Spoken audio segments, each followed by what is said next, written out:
À Abidjan, le Centre national d'oncologie et de radiothérapie Alassane Ouattara. Ouvert il y a 4 ans, il est dédié à la prise en charge des patients souffrant de cancer. Cet après-midi, le docteur Evrard Seka a rendez-vous avec une patiente pour une séance de radiothérapie. Elle est suivie pour un cancer du sein, le cancer le plus fréquent chez les femmes en Côte d'Ivoire. Le docteur commence par vérifier son positionnement.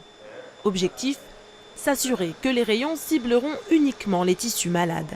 La radiothérapie a la particularité d'être localisée sur une partie précise du corps. Donc c'est ce qu'on appelle les traitements locaux régionaux dans les cancers. À la différence de la chimiothérapie, qui sont des médicaments qu'on utilise, donc qui vont passer dans tout le corps. Au-dessus de la patiente, un accélérateur de particules dont le bras va pivoter autour d'elle pendant les 20 minutes de séance. Depuis le pupitre de contrôle, les médecins se chargent d'envoyer les rayons. Les doses ont été calculées avec minutie. Certains cancers, comme le cancer de la prostate, peuvent être traités uniquement par radiothérapie. Mais dans la plupart des cas, elle est prescrite en complément d'autres traitements. J'ai d'abord fait la chimiothérapie pendant 6 mois. Ça veut dire 8 séances de chimiothérapie. Après la chimiothérapie, j'ai été opérée. 3 mois après, j'ai été opérée. Après l'opération, j'ai commencé, la radiothérapie. Ça fait 21 séances aujourd'hui. Il lui reste 4 séances pour finir son traitement. Un traitement qui aura coûté 1 450 000 francs pour 25 séances de radiothérapie. Une somme importante que la patiente remboursera en plusieurs fois. Chaque jour, le centre accueille 80 personnes pour des séances de chimiothérapie et de radiothérapie et une 50aine de personnes pour des consultations.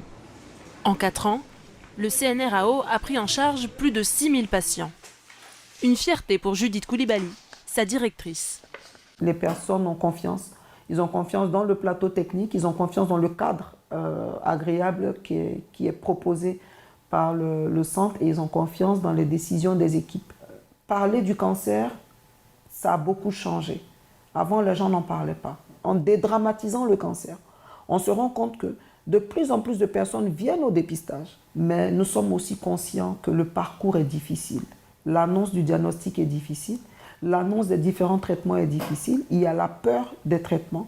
Il y a la gestion des effets secondaires des traitements. Pour aider les patients à surmonter leurs craintes, le centre propose un accompagnement pendant et après leur traitement, allant de séances de consultation psychologique à des ateliers de maquillage dans ce petit salon aménagé. Objectif, aider les femmes à accepter les changements physiques provoqués par leur traitement. Il y a eu la perte de cheveux, la perte des sourcils, et perdre ses cheveux, perdre cette partie-là, moi ça a été un choc. Je viens chercher des conseils, je viens me faire avoir une sensation de bien-être, et j'y trouve mon compte en tout cas. La chute de cheveux, une conséquence de la chimiothérapie qui peut affecter la confiance en soi des malades. Un jour par semaine, le centre fait appel à une spécialiste du cheveu. Je vois que les tempes ne sont plus dégarnies, les tempes sont remplies. Elle procède à un diagnostic capillaire à l'aide d'un trichogramme qui lui permet d'observer l'état du cuir chevelu.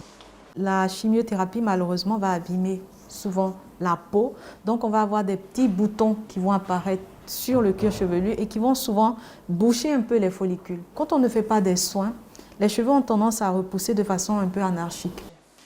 Afin de favoriser une repousse harmonieuse, la spécialiste établit un protocole de traitement alliant massage capillaire et utilisation de produits spécifiques pour assainir et hydrater le cuir chevelu. Des soins qui ont un impact positif sur le moral des patients. Lorsque les cheveux sont tombés, je ne me sentais pas jolie en fait. Et quand j'ai débuté les séances avec madame, la tricologue, ça m'a donné de l'assurance. J'ai compris qu'il y avait de l'espoir. Des soins gratuits et qui restent ouverts aux patientes même après la fin de leur traitement contre le cancer.